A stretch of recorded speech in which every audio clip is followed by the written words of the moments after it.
लोग क्या कहेंगे दोस्तों, लोगों की बातों पे ध्यान मत दो। जितने लोग हैं उतनी बातें होती रहेगी और हम इस दुनिया में सभी को खुश नहीं कर सकते। आप अपने आज में खुश रहो, अपने प्रेजेंट में खुश रहो। आइए इसे एक छोटी सी कहानी के माध्यम से समझने की कोशिश करते हैं। यह कहानी एक राज्य में रहने वाले एक बूढ़े व्यक्ति और उसके बेटे के बारे में है, जो जंगल की लकड़ी को बेचकर अपने जीवन का गुजारा करता था। उसका बेटा सेना में जाता था और वह दोनों काफी गरीब थे। लेकिन वह जो बूढ़ा आदमी था वह अपनी अजीब बातों और सफेद घोड़ों के लिए जाना जाता था। बूढ़ा व्यक्ति के पास एक बहुत ही सुंदर सफेद घोड़ा था और पूरे राज्य में इतना सुंदर घोड़ा किसी के पास नहीं था, जिसके कारण राजा भी उस बूढ़े व्यक्ति से ईर्ष्या करते थे। कई अमीर लोगों ने उस घोड़े को खरीदने की कोशिश की। राजा ने भी कई बार सोने के सिक्कों का दाम लगाया, लेकिन वह बूढ़ा आदमी किसी के भी लालच में नहीं आया। वह बूढ़ा व्यक्ति हर किसी से यही बात कहता था कि तो सिर्फ घोड़ा नहीं है, यह मेरे परिवार का एक सदस्य है, यह कोई संपत्ति नहीं है। मैं पैसे के लालच में आकर अपने परिवार के सदस्य को कभी नहीं बेच सकता।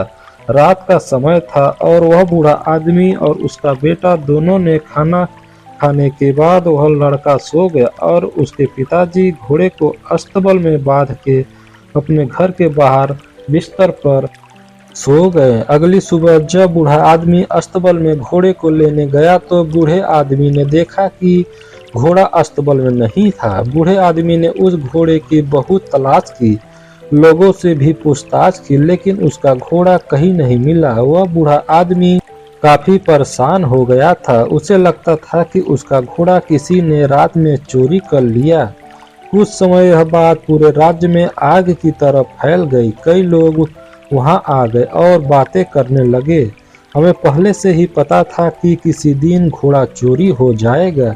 यह बूढ़ा आदमी बहुत गरीब और कमजोर है, वह ऐसे अनमोल घोड़े की रक्षा कैसे कर सकता है। उन भीड़ में से एक आदमी ने हंसते हुए कहा, घोड़े की जाने का सदमा आप बर्दाश्त नहीं कर सकते, आपको बहुत दुख हुआ है। वह घोड़ा इकलौता आपके कमाई का जरिया था, आपका इससे बुरा भाग्य और क्या हो सकता है।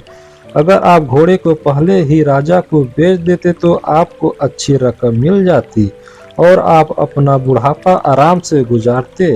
बूढ़े व्यक्ति ने किसी की बात पर कोई जवाब नहीं दिया। उसने बस इतना ही कहा, जो कुछ है और जो होगा सब ठीक होगा। सच तो सिर्फ इतना है कि घोड़ा अस्तबल में नहीं है, बाकी जो होगा देखा जाएगा। इस घटना के करीब 2 महीने बाद रात को वह बूढ़ा आदमी अकेला अपने घर के दरवाजे पर बैठा था। तभी अचानक रात को घोड़ा वापस आ गया। घोड़े को वापस देखकर वह बूढ़ा आदमी बहुत प्रसन्न था। उसने सोचा कि घोड़ा चोरी नहीं हुआ था, वह जंगल में भाग गया था। लेकिन आश्चर्य की बात यह थी कि घोड़े के साथ उस नस्ल के 15 और घोड़े आ गए थे। फिर अगली सुबह यह खबर पूरे राज्य में जंगल की आग की तरह फैल गई। लोग इकट्ठा होने लगे और उस बूढ़े व्यक्ति से बोले, आप सही थे, घोड़े का जाना कोई दुर्भाग्य नहीं था, यह तो आपके लिए एक वरदान साबित हुआ। आपके पास अभी एक नहीं 15 और घोड़े हैं। आपकी किस्मत अब बदल चुकी है, अब आप घोड़े के व्यापारी बन सकते हैं। वह बूढ़ा आदमी शांत रहा और बोला, सच तो यह है कि घोड़े के साथ 15 और घोड़े आ गए हैं। जो कुछ भी है सब ठीक है, आगे जो होगा देखा जाएगा। उस बूढ़े आदमी के बेटे ने जंगली घोड़ों को वश में करना सीखना शुरू किया, लेकिन घोड़े जंगली थे तो जल्दी वश में नहीं आ रहे थे। लेकिन सिर्फ 3 दिन बाद लड़का जंगली घोड़े पर बैठकर घोड़े को वश में करने का प्रयास कर रहा था और वह घोड़े से नीचे गिर गया और उससे काफी जख्म भी लग गए थे और उसके पैर की हड्डियां टूट गई थी। बूढ़े व्यक्ति ने देखा कि उसका बेटा नीचे गिरा पड़ा और वह दर्द से चिल्ला रहा था और फिर कुछ लोग उसे वैद्य के पास ले गए और फिर इकट्ठे हुए और दुखी होकर बोले, आपके साथ बहुत बुरी चीजें हुई है। 15 घोड़े मिलना कोई आशीर्वाद नहीं था बल्कि श्राप था।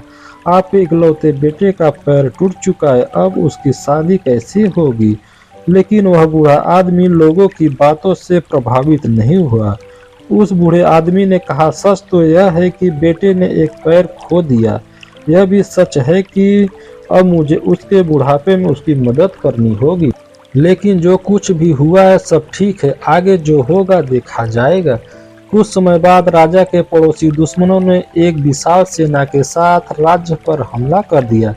राजा को अपने सेना को तैयार करने का भी समय नहीं मिला। राजा की सेना अचानक हुए हमले के कारण कमजोर पड़ने लगी, इसलिए राज्य के सभी युवाओं को भी ना चाहते हुए जबरदस्ती सेना में ले लिया गया।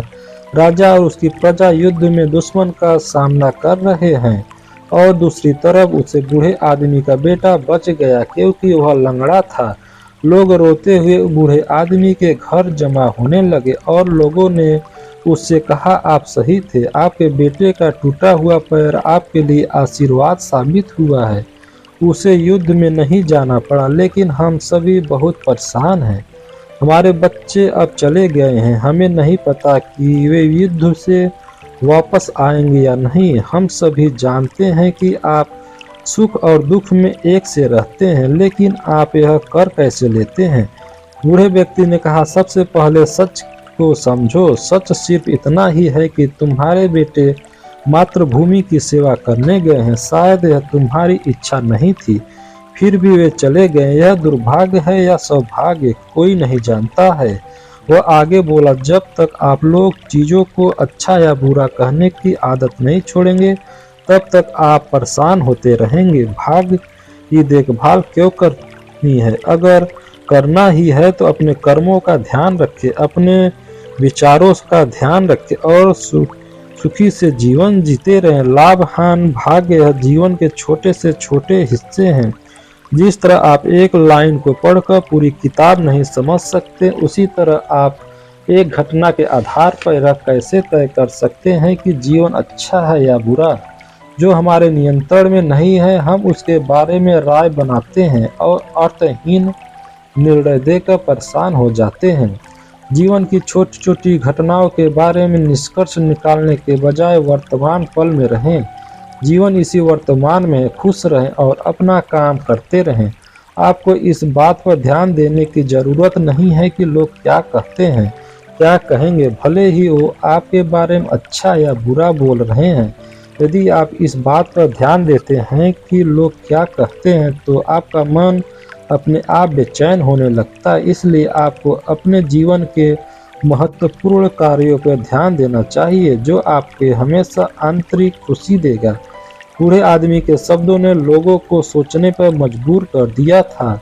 शायद बूढ़ा आदमी सही था, लोगों को अपने बेटे की फिक्र तो थी, लेकिन अब उन्हें यह उम्मीद भी थी कि वह युद्ध जीतकर वापस जरूर आएंगे। साथ ही उन्होंने यह भी समझ लिया था कि जीवन में हर एक घटना कोई कारण से होती है और अच्छे या बुरे फैसले समय के साथ बदल सकते हैं। सबसे जरूरी है कि वर्तमान में जीना और अपना कर्म करते रहना।